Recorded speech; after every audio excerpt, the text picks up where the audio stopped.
This is the story of 3 plastic bottles, empty and discarded. Their journeys are about to diverge, with outcomes that impact nothing less than the fate of the planet. But they weren't always this way. To understand where these bottles end up, we must first explore their origins. The heroes of our story were conceived in this oil refinery. The plastic in their bodies was formed by chemically bonding oil and gas molecules together to make monomers. In turn, these monomers were bonded into long polymer chains to make plastic, in the form of millions of pellets. Those were melted at manufacturing plants and reformed in molds to create the resilient material that makes up the triplets' bodies. Machines filled the bottles with sweet, bubbly liquid, and they were then wrapped, shipped, bought, opened, consumed, and unceremoniously discarded. And now here they lie, poised at the edge of the unknown. Bottle 1, like hundreds of millions of tons of his plastic brethren, ends up in a landfill. This huge dump expands each day as more trash comes in and continues to take up space.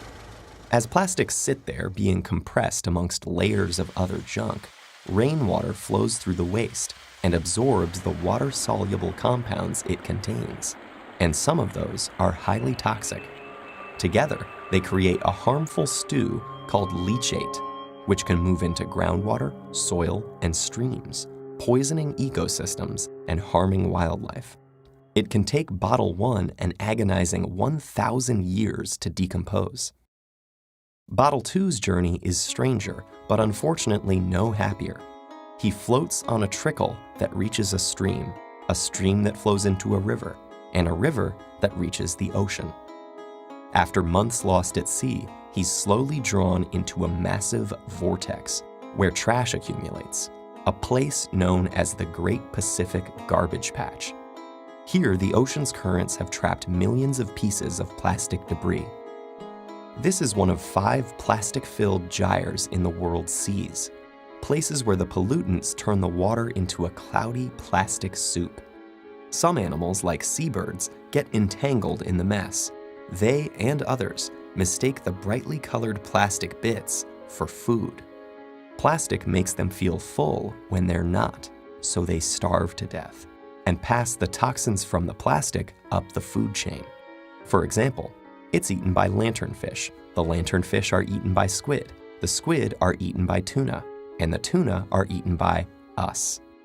And most plastics don't biodegrade, which means they're destined to break down into smaller and smaller pieces called microplastics, which might rotate in the sea eternally. But Bottle 3 is spared the cruel purgatories of his brothers.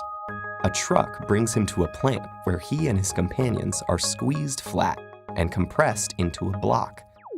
Okay, this sounds pretty bad too, but hang in there. It gets better. The blocks are shredded into tiny pieces, which are washed and melted so they become the raw materials that can be used again. As if by magic, Bottle 3 is now ready to be reborn as something completely new. For this bit of plastic with such humble origins, suddenly, the sky is the limit.